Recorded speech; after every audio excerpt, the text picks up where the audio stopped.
Hey everybody, and welcome back to the podcast. Thanks for joining us. Today we're getting a chance to sit down with Ben Lee. Ben's specialty is biomechanics and rehab. So we're getting an awesome opportunity to speak with an individual who understands the grappling world, but can also help all these other individuals, especially with questions they might have between pain, injuries, rehab, and biomechanics to help them be more efficient, especially in their jiu-jitsu. Before we get started, don't forget to like and subscribe to the podcast. If you like what you're seeing and you want to help support more featured athlete, coaches, and guests, make sure you subscribe and share. We are powered by Spirit Leaf Waterdown, located at 64 Hamilton Street North in Waterdown, Ontario. Looking for Canada's top cannabis stop? Look no further than Alex and his crew at Spirit Leaf Waterdown. With his knowledgeable staff, you're going to be able to find all the THC and CBD products of the highest qualities. Online curbside pickup is available. And don't forget to like our Instagram and their Instagram, and you'll be able to save some money. We're also sponsored by Project X-Guard. Project X-Guard is an amazing program that helps underprivileged youth get connected with jiu-jitsu throughout the GTA. If you know anybody who would benefit from having a gift of jiu-jitsu in their life, make sure you contact us or Project X-Guard, and we'll help them get started with some amazing instructors. Thanks everybody for watching, and enjoy the show.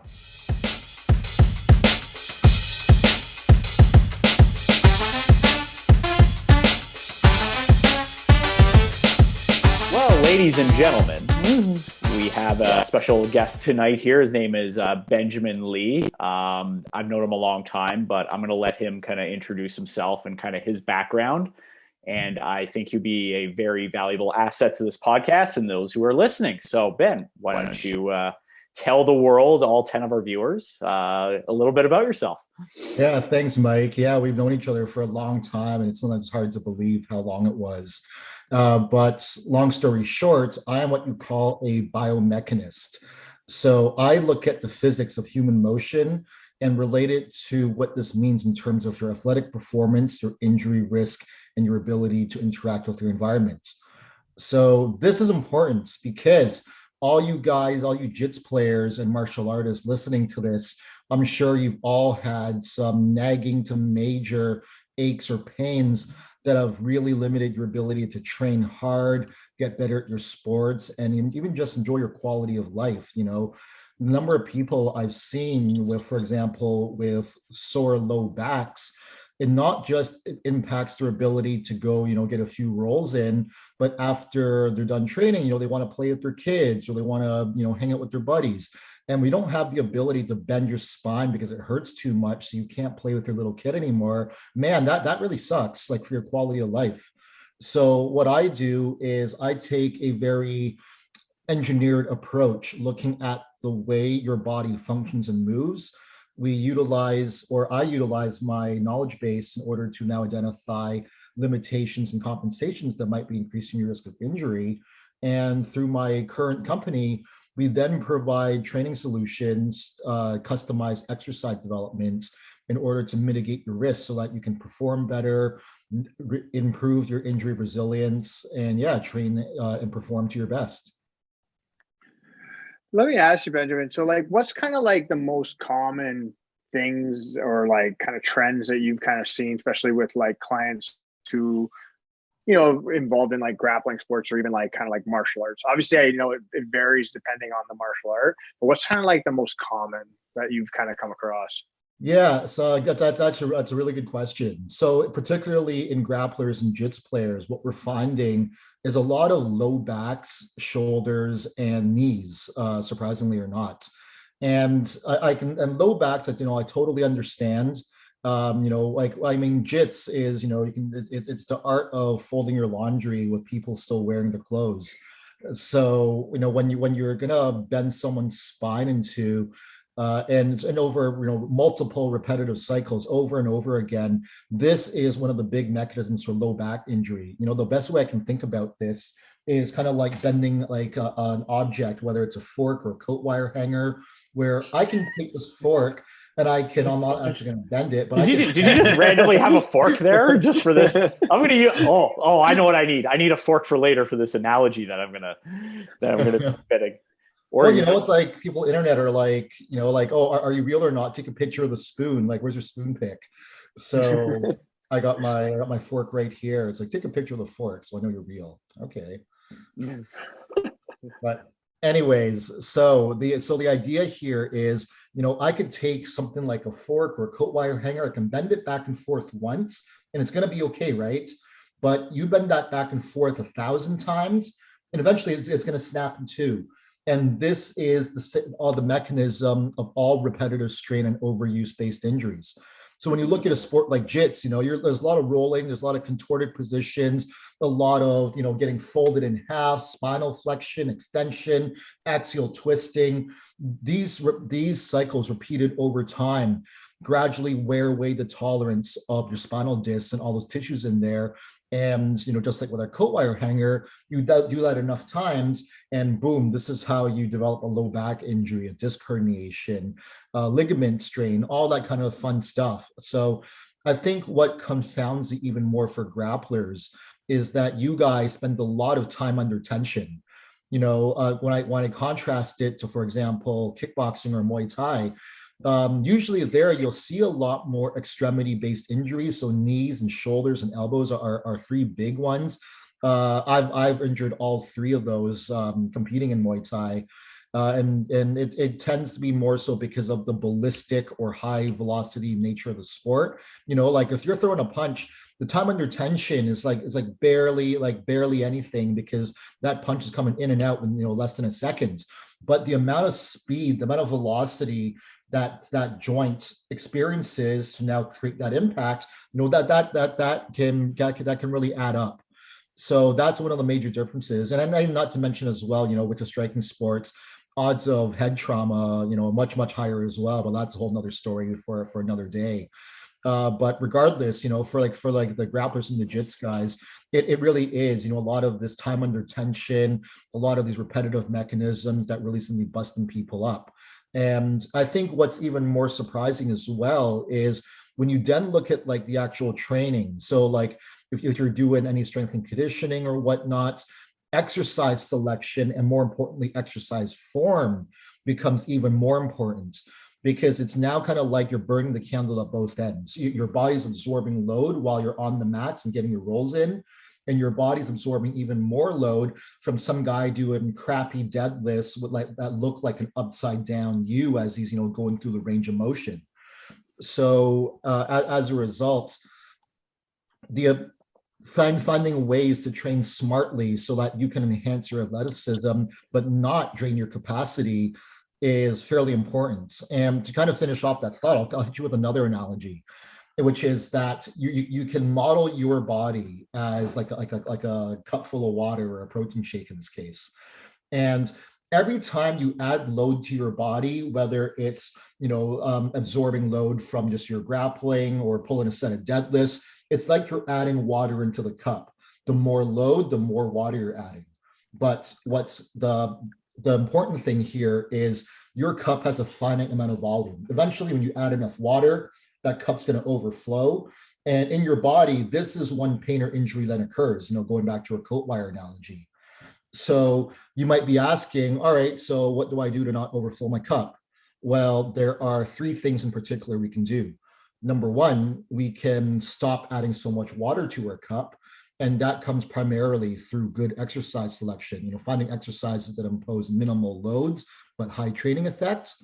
The second option is to actually drain the water out of your cup, which would be through therapeutic exercises and drills, and the third and most important option is that we can actually increase the size of our cups through a carefully graded exercise program.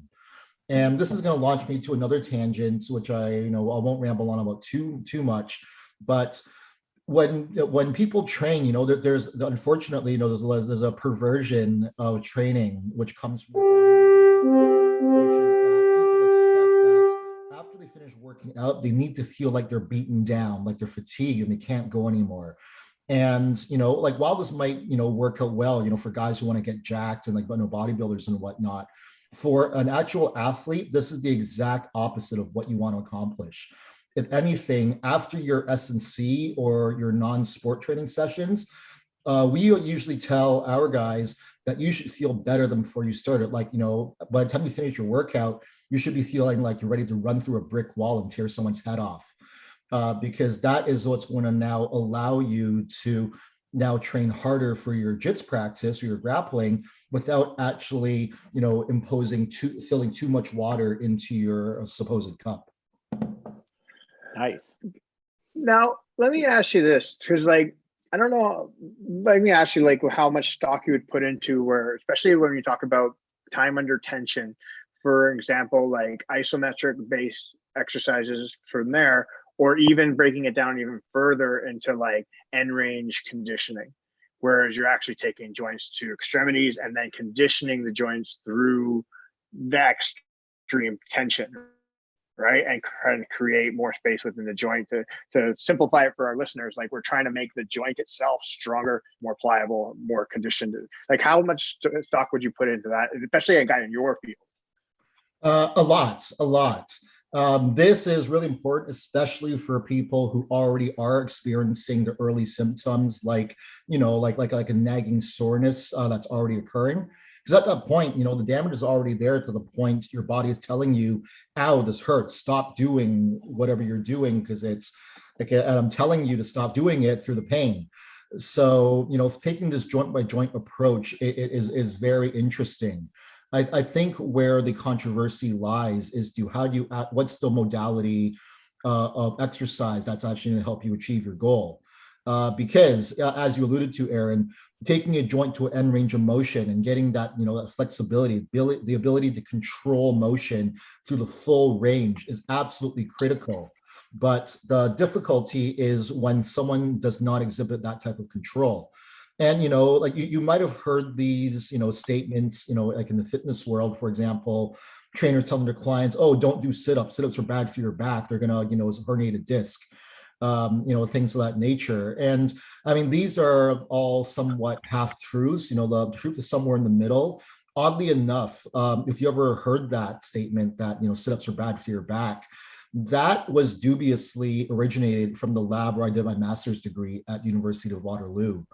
I was supervised by a professor named Dr. Stu McGill. You actually check him out. I'll plug his website, backfitpro.com. Stu is the world's leading expert in spine biomechanics. So looking at how do the physics of the spine affect injury resilience, recovery, and performance. And when we look at low back injuries, long story short, one of the worst cases you can do or experience is to take the joint through its full end range of motion and then apply force to it. And I think that really holds you for any joint. When you think about it, like in jits, like an arm bar, knee bar, heel hook, you're literally taking, for example, an arm bar, I'm taking my elbow to my 100% end range of extension, and then I'm putting force on it. And that is what creates the owie of, "Oh man, I'm going to snap my arm." That's a scientific term for everybody at home. I have two owies. So Ben, go ahead, Ben. Show us on the doll where it hurts. Show us on the doll where it hurts. So Ben, I wanted to ask you from earlier, what are some specific, like going back to like the bottle analogy, which is an excellent analogy, but just kind of deep diving on that and getting a little more specific. What are some like kind of specific exercises, maybe specifically for somebody who's listening to this and they're, a 40-year-old jiu-jitsu competitor, or they're practicing Muay Thai a few days a week? Are there specific exercises for each sport that you would recommend, or certain things to be careful of? What are kind of your thoughts on training for both BJJ and Muay Thai? Yeah, so that's a really good question. I'll give you two separate answers. The more thorough answer is that it depends. Totally depends on the individual scenario. What are their current abilities? Where do they need to be? And most importantly, what is their injury history? And that is going to dictate what your do's and don'ts of your exercises. So, what I would do in that case is I would take someone through a very specialized movement assessment, look to see, how their body's performing, correlate that to their perceived pain. And I can use that data to formulate a training program that's going to help, improve upon the compensations as well as the pain that they're feeling. But that being said, particularly for the two martial arts you mentioned, there are a lot of commonalities. So, for jiu-jitsu, we talked about low back issues being one of the biggest ones. And that's probably where I would start, to be honest, because, going back to this idea of increasing the size of your cup through exercise. This is, basically what I do for a living. And especially for the low back, there are some fantastic exercises that will impose minimal loads, but teach you how to, create activation of these muscles and increase their capacity to absorb load. So some of the big ones that I like are the plank, the side bridge, the bird dog, modified curl ups. Basically, very much isometric based exercises that create that time under tension you're alluding to, Aaron. But at the same time, these exercises are designed to impose minimal forces onto the spine, but elicit a very high activation of your core muscles. So, I could, like maybe like in the description, I'll send a few YouTube links to some of my video exercise descriptions. But I mean, for a lot of my clients who are elite level athletes, they're used to like busting up their backs, doing like 500 sit-ups or whatever. And instead, I come to them and I tell them, all right, we're not doing these sit-ups anymore. You're going to give me 5 10-second planks. And they look at me going like 10-second planks. Like, I don't know what this guy's talking about. But then we start using certain cues that help elicit greater neuromuscular priming or activation. So we tell them, brace your core like someone's going to kick you in the stomach, squeeze your glutes, squeeze your fists, pull your elbows towards your belly button, and turn this on as hard as you can for those 10 seconds. And generally the feedback afterwards is, holy crap, I didn't realize a 10-second plank could be so difficult. But the whole premise there is to train smarter while also training hard as well. To kind of close the loop on this, now you're getting into your Muay Thai and kickboxing guys. Again, extremities, shoulders, elbows, hips, and knees, very, very big because of the, just the fact you're striking, impacting with these limb segments. Core stability, again, insanely important for the Muay Thai guys. I'm currently but when you look at the way the body functions, there's a principle that I really try to espouse to people that is known as proximal stiffness equals distal mobility. So for the non-nerds, what exactly that means is the more stable your trunk is, the better your limbs are going to move. And I can kind of liken this to, let's say, I give you a 12 gauge shotgun. I tell you to go shoot it, but you're going to do it while standing in a canoe in the middle of a lake. And you can think about what's going to happen. The recoil is going to knock you over. You're going to fall into the lake. You're wet. No one's happy here. And this is the same idea of, trying to throw like a straight right or a swing kick off an unstable trunk. You're not going to be able to create that impact force. Let's say a guy like Clifton Brown or Simon Marcus could, because there's simply nothing to brace against. So as a result, for the Muay Thai guys, we do a lot of work when it comes to core stability. But one of the big things afterwards for performance enhancement is then working on their balance, their ability to root themselves into the ground, grip into the floor, transfer the energy from the ground into their legs through their trunk and out their hands. And lastly, the very last thing, I would say for the Muay Thai guys would be as well a lot of prehab and corrective work for the shoulders.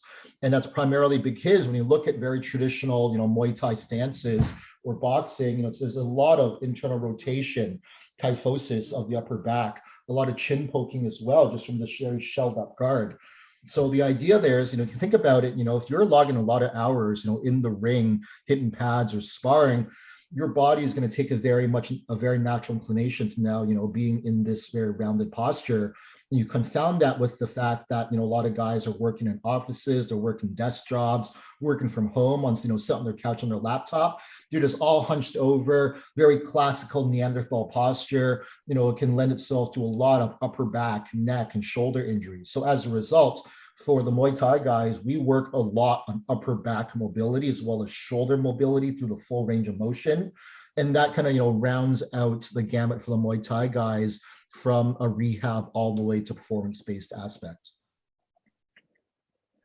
So kind of getting into, just kind of like crossing into the Muay Thai world just for a minute, because obviously like we're having like based on like Western based society, like obviously individuals, recreation, desk jobs, working at home, doing all that and not training, 7 days a week, hard training type thing. And then if you go obviously overseas to Thailand, you're going to have all these individuals working out in their facilities every single day, just putting their bodies through punishment that we don't even know about, right?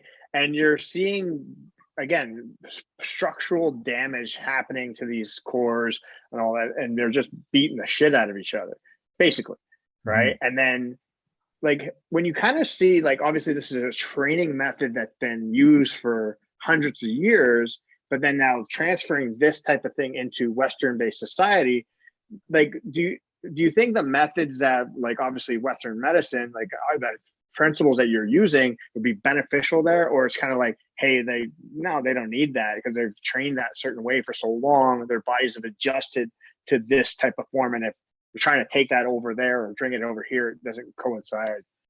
Yeah, fuck yeah, that's such a good question, and to be honest, I think people are still trying to answer this. And it's interesting, because like when I check my Instagram, for example, I follow the Pet Yindi Academy, which is it's a world famous Muay Thai gym out of Thailand.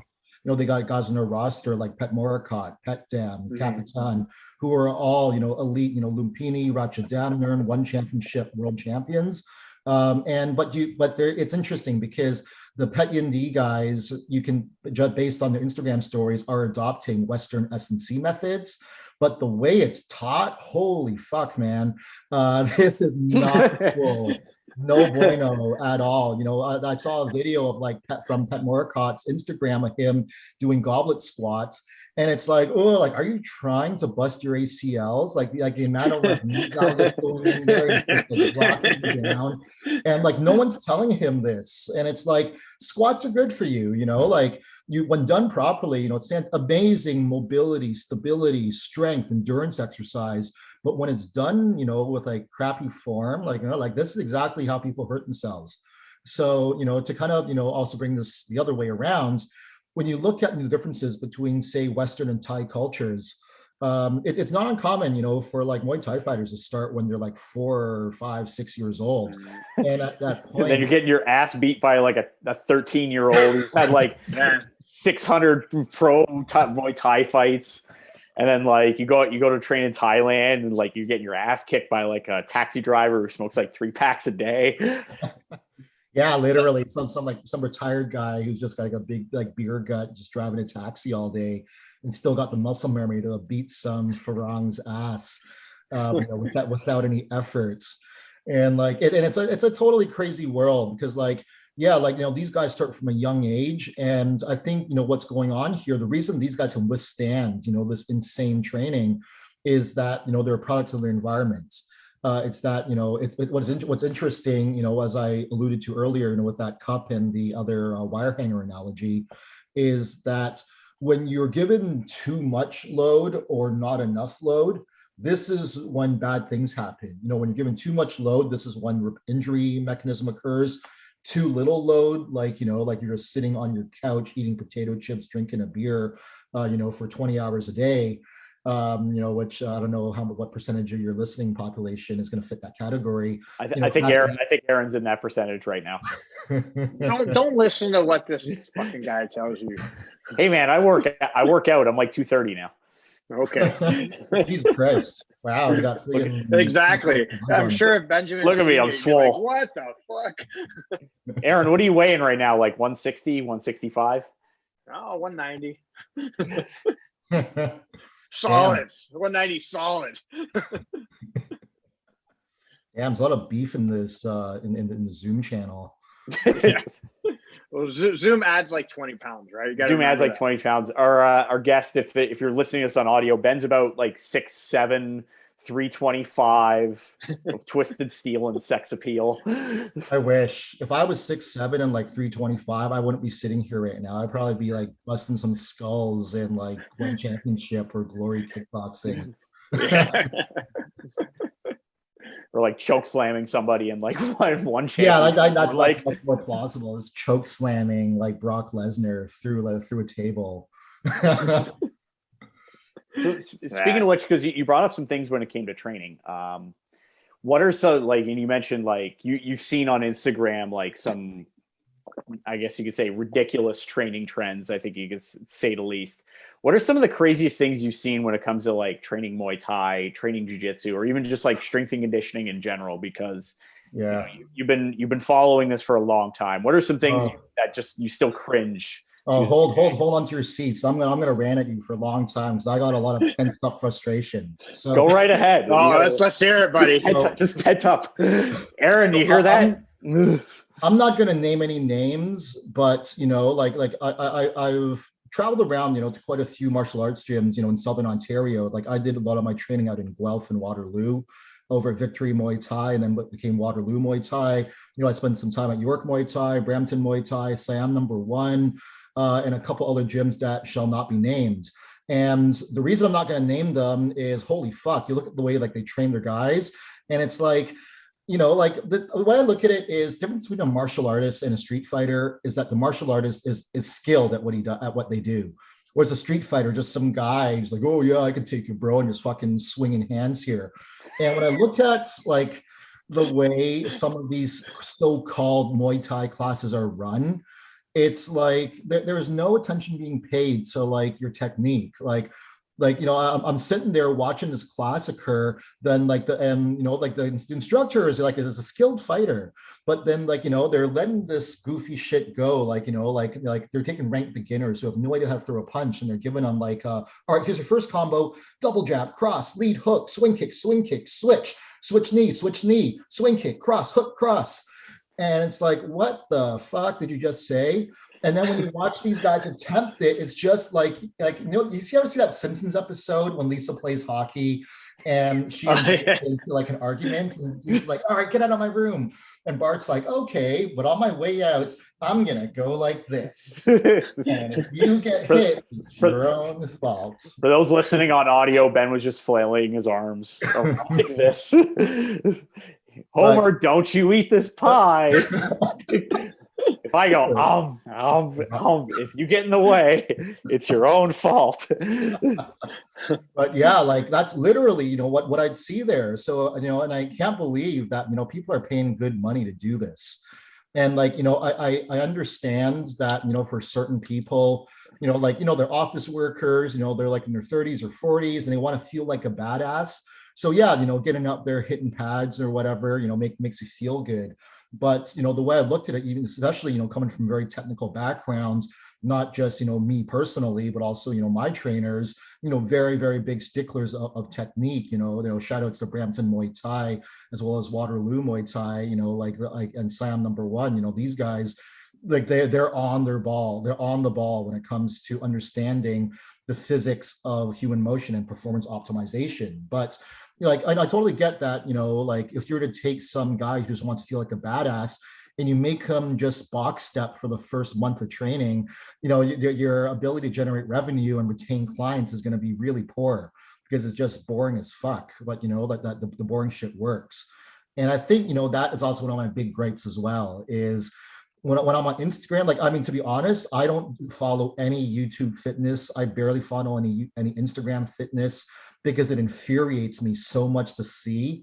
And it's the way I can say, like in this, it's all flash, no substance. Like you see guys, doing ladder drills or some stupid clapping push-up challenge or whatever. And it's like, okay, yeah, aside from showing off for the gram, you've actually done nothing. That to actually elicit athletic performance or athletic optimization. These are just neat little parlor tricks that'll impress your dumb friends on Instagram, who are very easily impressed by bright and shiny objects. But there's no actual real work being done. Think of it like this, like let's say you want to get a workout in and you came to me and I'd be like, all right, well, you live in a condo. How many stories? 30? Good. Run up and down every single step for 10 total sets. And you're going to be like, what the fuck? And I'll be like, well, it's going to tire you out, right? I don't care how conditioned you are, running up 300 stories is going to blow anyone out. And this is the way I liken, to how a lot of popular fitness is done. It's that people seem to equate suffering with results, which I'm not sure, where that even comes from. Like, I don't know about you, but like if someone told me, hey, you could hit 50% hard, I'll teach you how to hit 50% harder, or I'll teach you to be 50% faster, and you don't have to lift any extra weights in what you're doing right now. I do it in a heartbeat, like he's like much less work for much greater net gain. So as a result, a lot of people will try to do like a lot of fancy kettlebell stuff, body weight stuff, or whatever. And sure, you're exercising for the sake of exercising, but if your goal is to be a better athlete, like you got much better things to do with your very limited time and resources and energy as well.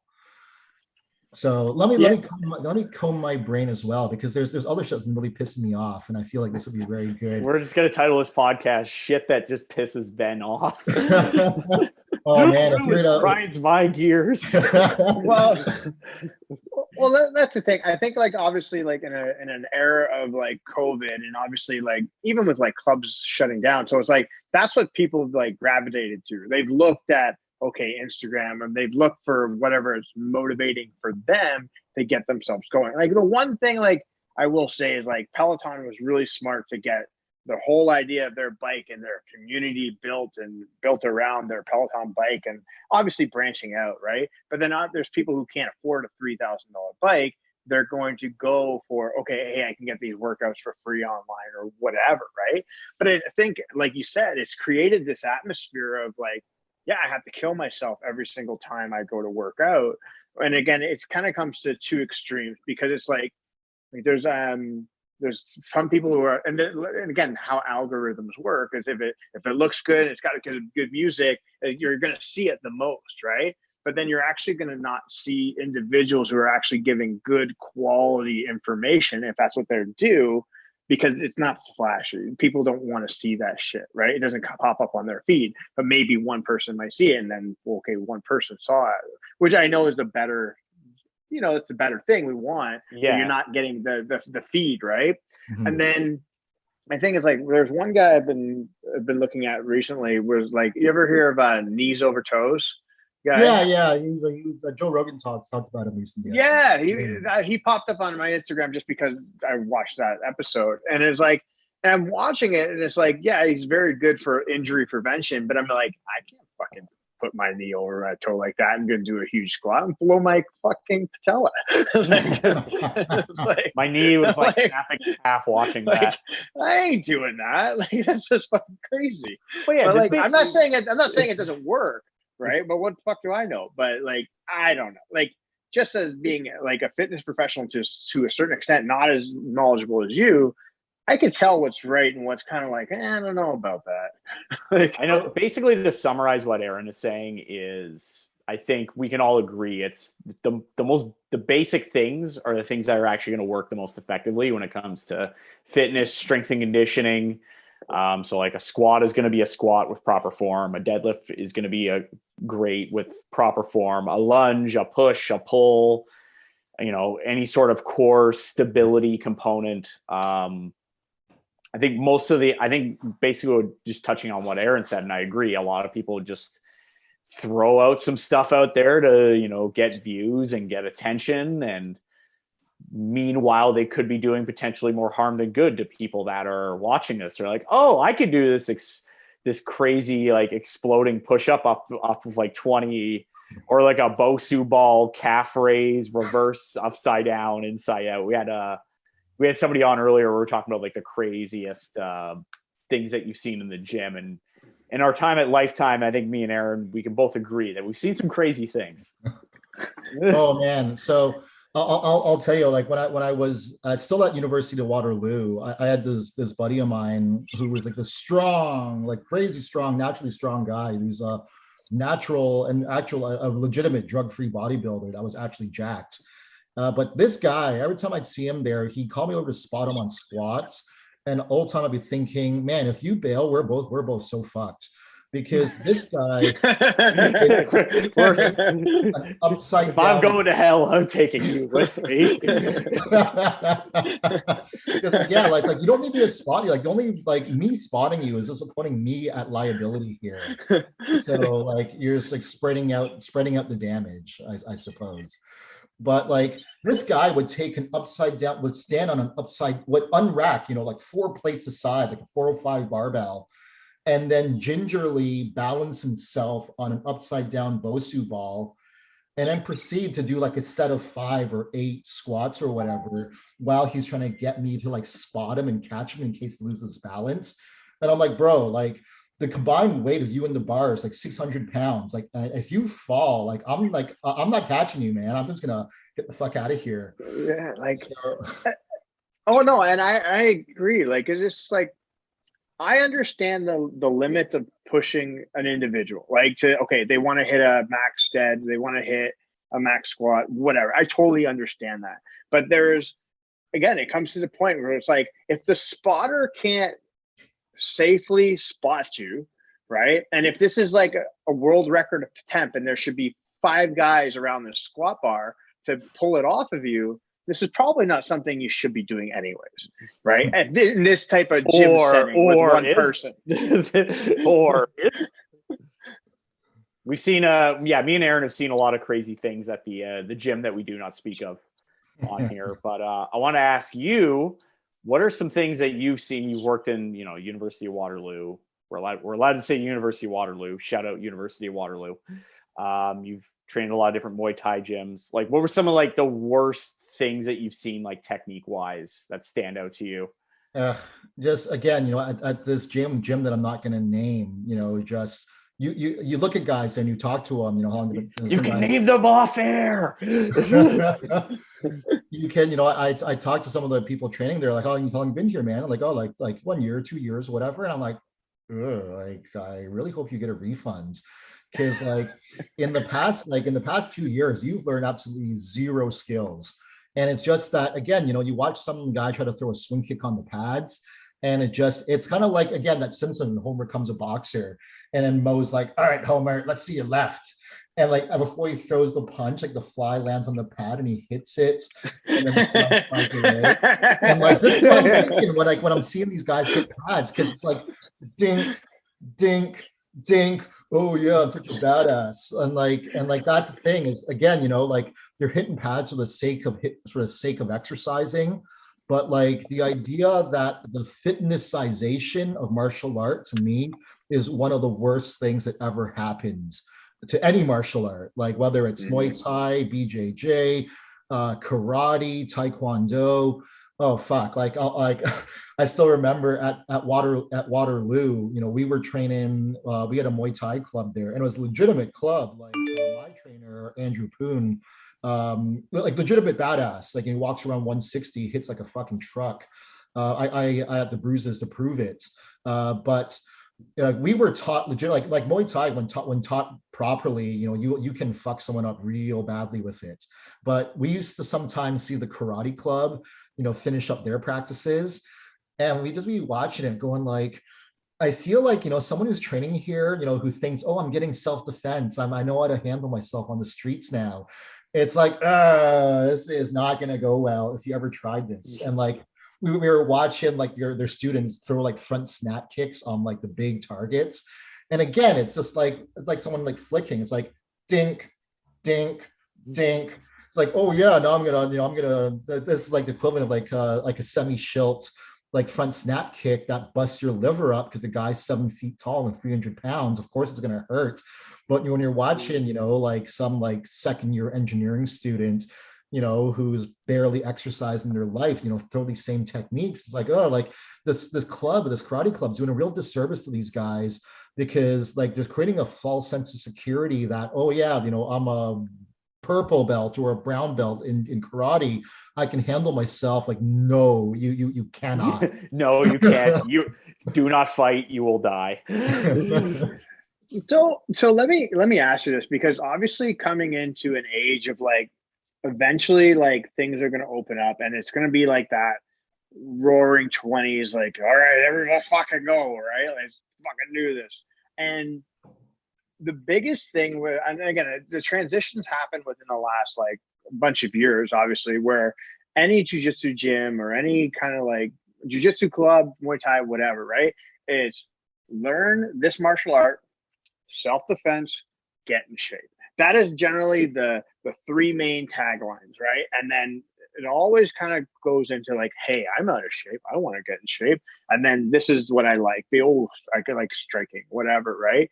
Do you kind of feel like where obviously the fitness industry is gone, where it's not about the art anymore, and it's more like the fitness side to it? Or is that just like certain schools and their basis? Or I think it's certain schools, honestly. It's certain schools. You can see that even in jiu-jitsu as well. But I think, go ahead, Ben. Like, I have my own opinions on this, but let's hear yours first. It's definitely certain schools, because I can think about, like when I used to spend time at Victory or Brampton Muay Thai, like it was very, very technical. I mean, like the training was hard because it's a lot of repetition, a lot of effort. But like, we're actually spending time to break the technique down to its finest minutia, because, even one thing I say is that the most subtle changes in your biomechanics can have the most profound impacts in your actual objective performance. And, this is one reason I really like hanging out, with Poon or with like Crew Nick at Brampton Muay Thai, as well as Dr. Don out there, because they get it. Like they arrived at the same conclusion that I did, but in a different modality. I looked at it from a pure engineering nerd standpoint. They looked at it from, how can I use this martial art to wreck someone in the most efficient way possible? And the two answers, and we both converged on the same answer. But then again, you go to other gyms that don't have this, very technical backgrounds. And you can even look at it in like their member populations. Like Victory was this little hole in the wall gym that smelled like a Chinese supermarket in the basement of some shop. Whoa. We can't say that on here. Oh, wait, never mind. This for those listening, Ben is clearly... What is it?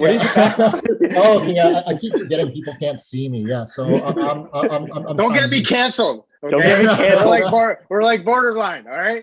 Excuse me. Why are you two white males perpetuating anti-Asian hate and racism, especially Aaron? Especially in the year 2021. Usually on this podcast is I usually promote a lot of anti-Irish, anti-Aaron stuff on here. just because it's Aaron. Anti-ginger, anti-soul. But touching back on something I wanted to ask you earlier is, you were talking about like assessments briefly. Mm-hmm. And you do a lot of assessing, and you work with a lot of different, athletes and a lot of regular Joes. Take us through your assessment process and protocol. Like, what does that look like? And for those that are maybe interested in maybe potentially doing one down the line, like how does it work? Yeah. Excellent question. So basically, anytime, like before, and when anyone, whether it's a trainer or a therapist or, whoever gives you exercises to do, if they haven't assessed your baseline to function, to look at how do you move your body, they are doing immediately, don't use these guys. They're doing you a huge disservice, because that assessment is going to dictate what exercises you can do, what exercises you shouldn't be doing, and what are some supplementary exercises that will help you achieve your end goal or progress you into doing some of those exercises you weren't allowed to do before. So with me, I like to run people through like a movement-based assessment. So we'll usually pick off between 5 to 7 different movement tests. And these tests are very specific in the sense that they're constrained in very awkward positions and postures. And I'm looking to see what's the way their body naturally adapts to these weird positions.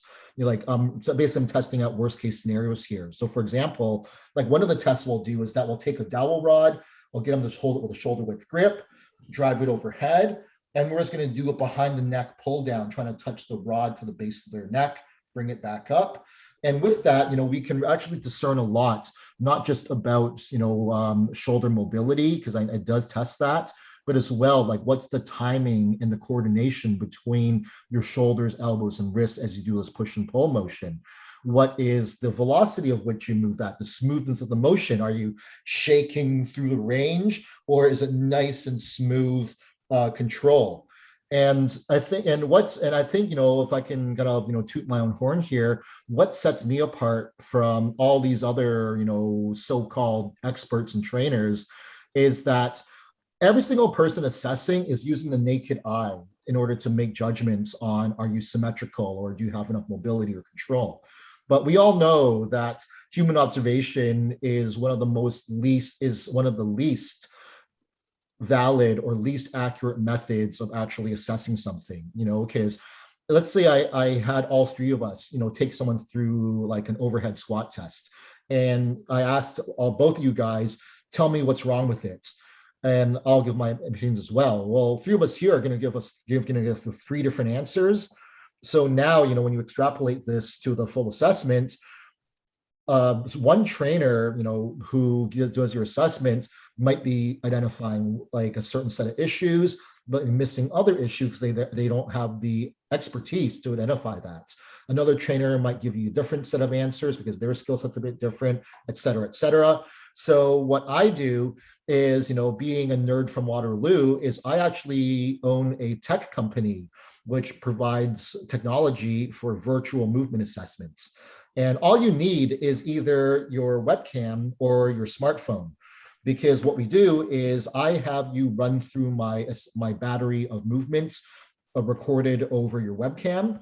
I upload these videos to my handy dandy artificial intelligence software. And that software is then, based on analyzing human biomechanics. So it's able to extract things like joint angles, joint velocities, symmetries, coordination between joints, all this types of hardcore biomechanical data that has a ton of clinical relevance. We can obtain this through your webcam or smartphone, no wearables, no external hardware, just literally film yourself and I can give you like a full-on scientific analysis. So then based on all this type of, nerdy data, we distill it down into layman's terms. Like, here's your risk level. Are you low, medium, moderate, or high for each joint? And is it a mobility problem? Is it a symmetry problem? Is it a control problem? Is it a combination of problems? And by understanding these metrics, this is what then guides my AI as well as my ability to then develop your exercise program. Because, for example, if I get someone who has awful upper back mobility and an inability to reach overhead, well, they're definitely not getting any kind of overhead pressing work, especially barbell pressing, because that's just going to lead to a disaster when it comes to shoulder health. But what they will be getting is a lot of thoracic mobility drills to help open up that shoulder girdle. So this is what I'm talking about when it comes about the importance of the assessments, because you wouldn't know to give some of these exercises without understanding the fact that, oh yeah, this guy can't reach overhead because his upper back is just so wound up. So, this is the value we add over top of this. And just actually going back to one of your earlier points, Aaron, when you talk about the fitnessization of training, because we're all at home right now, I got two clients who are both jiu-jitsu players. And they work some pretty rigorous jobs. The one lady is a dental hygienist, and her now husband is a tool and die maker at a very well-known automotive manufacturer. But both these characters, I know, like the girl, she's had wrist, elbow, shoulder issues because she's working like this as a dental hygienist on top of, eating Americanas and Kimuras, all day, when we could still roll. And then the dude, has a lot of knee and shoulder issues because he's crawling around, on his knees to get underneath dies so he can, make adjustments on top of now, rolling as well. And what was interesting was they were very much used to boot camp style workouts. So just, station after station, go, get as many reps as you can in and just feel the burn. And I took them off that and gave them a much slower paced, but more well thought out training program. And the feedback I got was a statement that was, wow, I didn't realize I could do so many push-ups without my shoulders hurting. And they just expected that after I do 2 sets of 10 push-ups, my shoulders are going to hurt. And that's just the way it has to be. And that's the big thing I try to tell people, is that If you are currently in pain or have a discomfort, this is not normal. You don't have to live with this. And it is easily reversible with the right information, such as a very thorough assessment to identify the root cause. Because, for a lot of people, when they get these injuries, they'll ice it, they'll, rub their CBD salve on it, they'll foam roll it or whatnot. But these, you're basically addressing the symptoms of your problem, but it's a much deeper underlying issue, which for the most part is based in the way you move.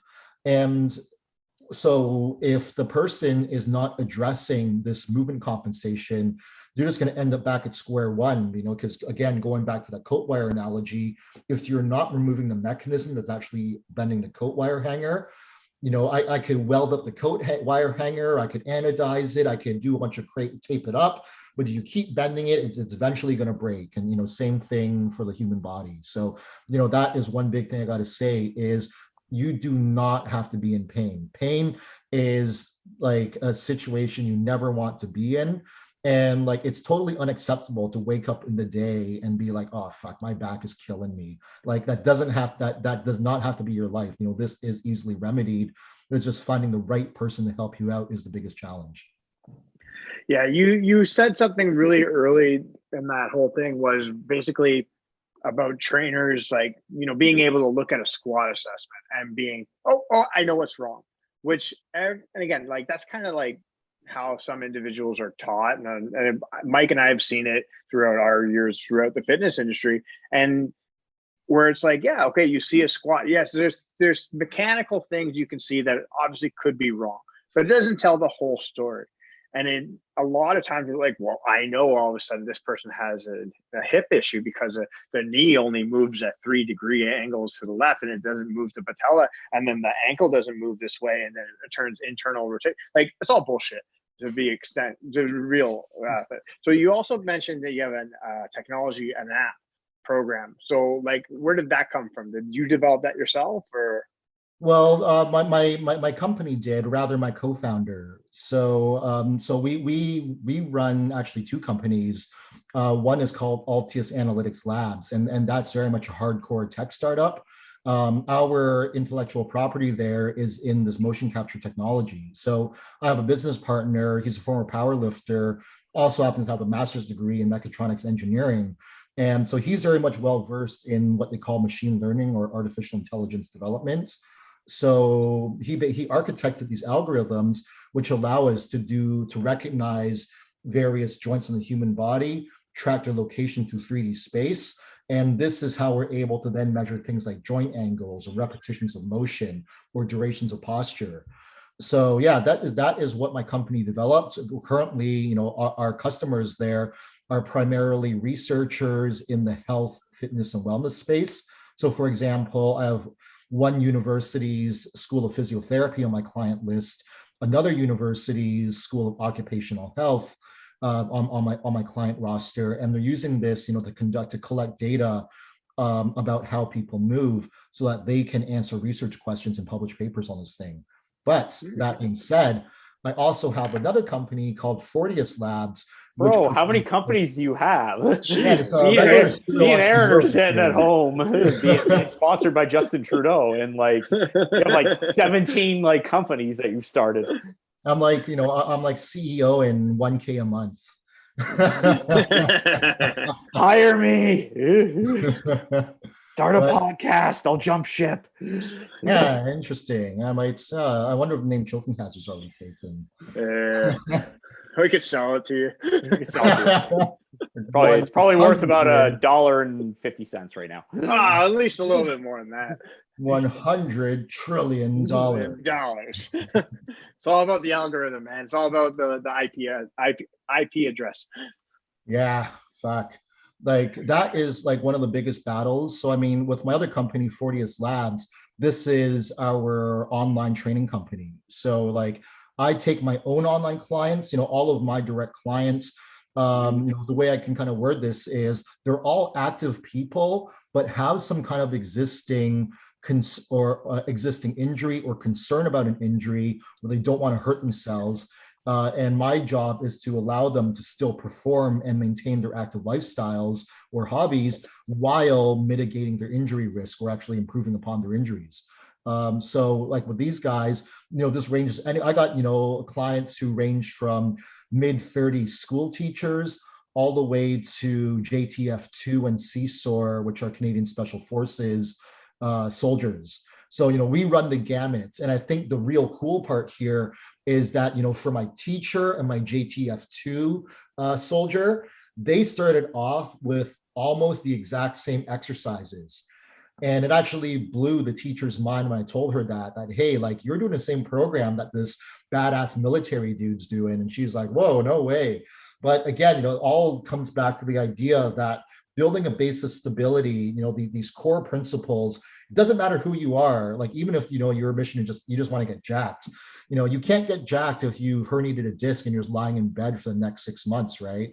So this is really, the importance of, these types of assessments and injury prevention, even just for, people, bodybuilders or people who want to be aesthetic. But anyways, so, with these clients, they all start off, with the same principles, but then depending on their demands of their activities, this is where it starts to branch off. So that, my military guy, he's getting a lot more like intense and high endurable work, whereas my school teacher is still very much getting isometric and neural based training to help address, some frozen shoulder issues. So yeah, we have these direct clients we work with, and we're currently in the midst of now expanding into providing this service to personal trainers. So, I actually work with about 5 personal trainers right now, and they provide our assessment service to their clients as a complement to their training. And it's been amazing to see the results sometimes. Like I'm sometimes blown away by what's going on. Like we've had people, with like pretty severe like shin splints and knee pain that's been ongoing for 6 months, and they've seen chiros and physios and doctors, and no one could help them. And then 2 weeks into our training program, they're like, wow, I can run without pain anymore. And I'm always like, oh yeah, well, how about that? I guess the system works. That's good. Yeah, so I mean that's like that's what we're working on. I mean, and right now, Altius and Fortius are both converging because we've now developed a pipeline which can now automate this entire process. So the idea would be I could upload videos to a software platform, and then within a few minutes get a report sent back to me that tells me about all of my clients' risk factors, the key findings and observations, recommend exercises for them, and track their progress over time. So essentially, we're trying to turn Fortius into a software company for the goal of selling the software to personal trainers. But in the meantime, we're testing it out by just using ourselves on our own clients. So it's a bit of a win-win scenario. We get to learn the lessons, develop our software, and at the same time we're providing like a premium service and a huge benefit to our clients. Because man, like living in pain fucking sucks. Like I've been there. I'm sure you guys have experienced it as well. I'm sure everyone listening too. And yeah, we can get someone out of pain. That's a huge win. So yeah, that's kind of what's going on here. So one last question. So if you kind of had to summarize your vast of knowledge to everything we've kind of talked about, and if you're like, okay, just guys, or anybody training jiu-jitsu, what's the most important exercise these guys need to train in order to be, whether being successful, be non-pain throughout their life down the road? What would you say would be the most beneficial thing that you could say, you must do this to be successful later in your life? All right, so I'll preface by saying that's a very loaded question. It's very loaded. And the true answer is that it depends, to steal the phrase from Stu McGill, because the best exercise is going to change depending on what your immediate needs are. So that if someone has low back pain, well, the best exercise is going to be something that gets rid of that low back pain. Someone who doesn't have low back pain but has like shoulder immobility, the best exercise for them is probably going to be some kind of upper back mobility drill. But to give you something. If I could tell anyone, regardless of who you are, a single exercise to do, I would be to literally lie on your back with your legs supported and learn how to breathe properly. Good old-fashioned diaphragmatic breathing drill. It's so basic, it's so low level, but in my experiences, having assessed probably about, in my lifetime, probably about 500 people now, probably, maybe close to 1,000, is that maybe 90+% of these people do not have a natural diaphragmatic breathing pattern. They're very much chest breathers. And this is like a huge culprit for a lot of guys who have upper back and shoulder immobilities, even have problems with endurance or headaches or blood pressure, or even low back pain, is that when these breathing patterns are disrupted, all the muscles that control your ability to breathe are all your core and your trunk muscles. So that if these things aren't firing properly, well, then almost, guaranteed, this is what the root cause of your hunched shoulders or your stiff low back are. So as a result, almost every single person I assess, will exhibit an issue with their breathing. So we just teach them, as they're breathing, you inhale through the nose, you allow the trunk to expand in a 360-degree direction. Kind of imagine pressurizing your abdomen, letting everything expand outwards like a barrel. And as you exhale, it comes out through the mouth and you're hollowing everything, kind of sucking it in, driving all that air out. And this is important because when you breathe diaphragmatically, number one, it's reducing the amount of water you're dripping into the cup that's in your neck and your shoulder girdle. But number two, by using this pattern, you're now calling upon your core musculature, so everything from your internal and external obliques, your transverse abdominis and whatnot, in order to facilitate this expansion and hollowing of the midsection. So often, this actually, interestingly enough, I was reading a few papers about this the other week. There's a lot of emerging evidence in the scientific literature to show that the very base layer of low back, people with low back pain, is disrupted breathing patterns. So that's so a lot of therapists, or some therapists, are starting to trend towards this idea that I need to assess how someone breathes, because if there's a problem there, that is like the lowest hanging fruit to pick. I didn't know that. I'm gonna ask you one more last question on top of Aaron's. So I like to have some fun with people that we bring on. So I haven't done this one in a while, so we're gonna do a kill, F, marry. All right. We're gonna pick 3 cities at random, which, let's say, Waterloo, Hamilton, Brampton. You have to kill one, F one, marry one. So I would kill Hamilton. Everybody usually kills Brampton. So to be honest, I would F Brampton. Here's the thing. It's that it's fun to make fun of. It's fun to make fun of Brampton because a lot of dumb shit happens here. And to be honest, the populace of the city is just filled with idiots and assholes.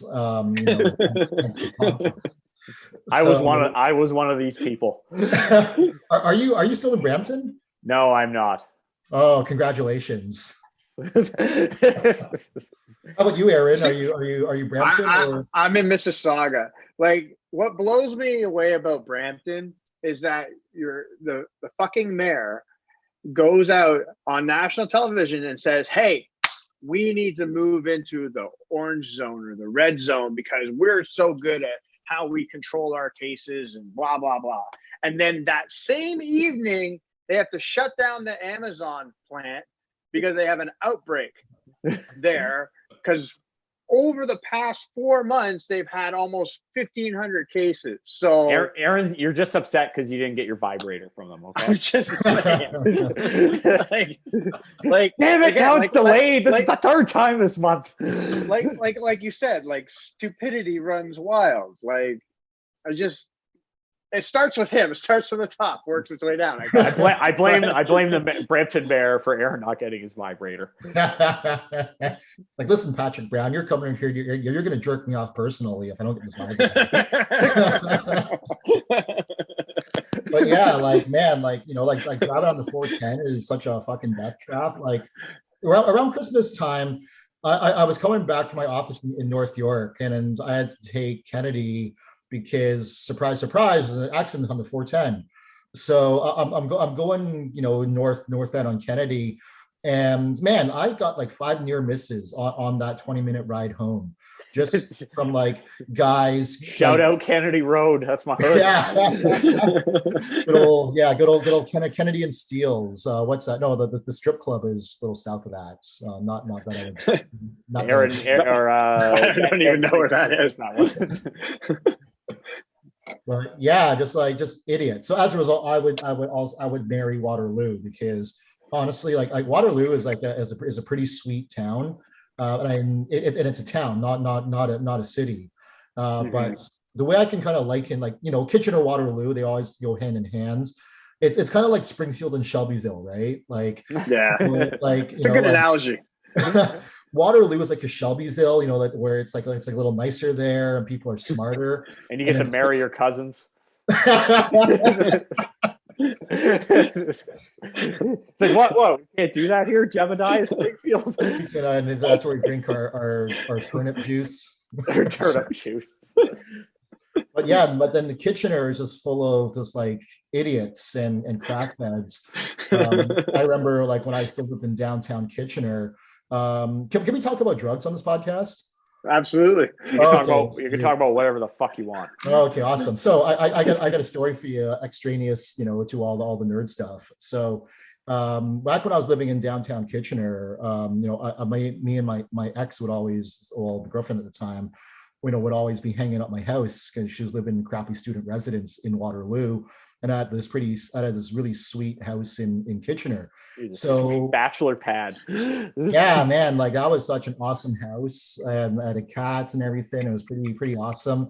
But anyways, we dropped some acid on a Saturday, and we went to Victoria Park, like local park, just to like hang out and enjoy the trip.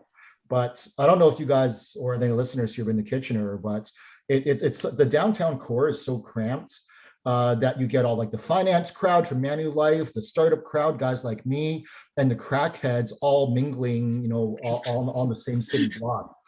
So we were at Vic Park, and there are a lot of families there. It's a beautiful day. There's a wedding going on. There are a lot of little kids and families, and plus you get the crackheads coming through as well. But what tripped us out was the crackheads would stop to talk to us, and only us. Like we watched it happen a few times. Like this guy tweaking on meth, riding his bicycle, starts like rambling to us about like, oh yeah, beautiful day in the park. Like yeah, I'm gonna go here and I'm gonna get this done. And he's like, good day. And he's going on. We're like, oh, okay, chill, man. And we're watching that, and he just speeds off. And he's not talking to anyone else. And that happened like 4 more times after that. So eventually we were like, all right, this is getting a bit too weird. Let's go back home and get something to eat. So, my ex stops off at the public bathroom there.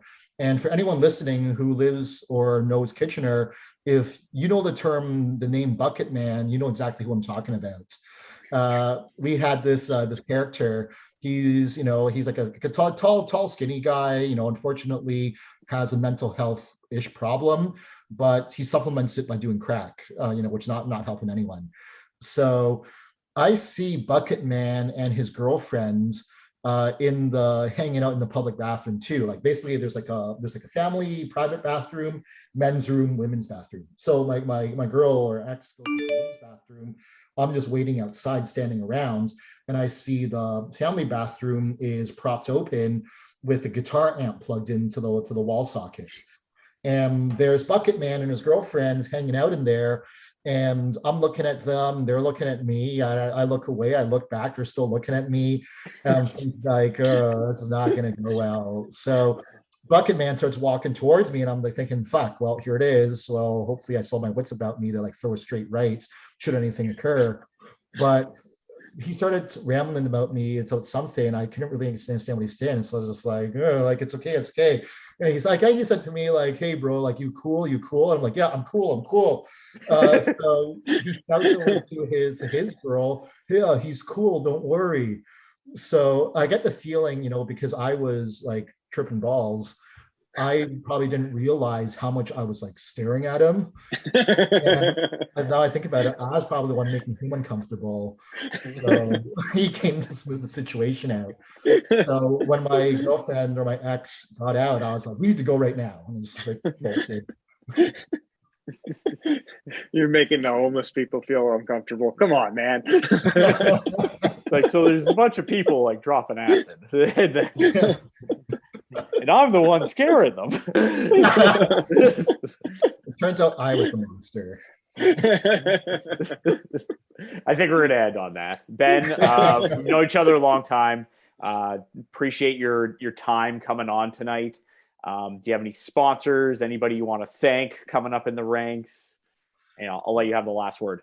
Yeah, man. Yeah, thanks for having me on this. It's been real fun. I haven't really talked to anyone in a long time, so I'm lonely. Help me. Come do acid with me. Yeah, if you want to drop on my house, I'll give you my home address, my SIN number, and yeah, all that information.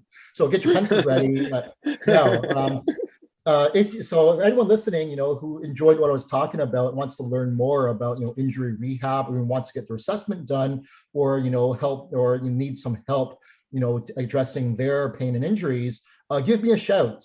You can find us on Instagram at Fortius Labs. That's Fortius Labs, Fortius Labs on Instagram.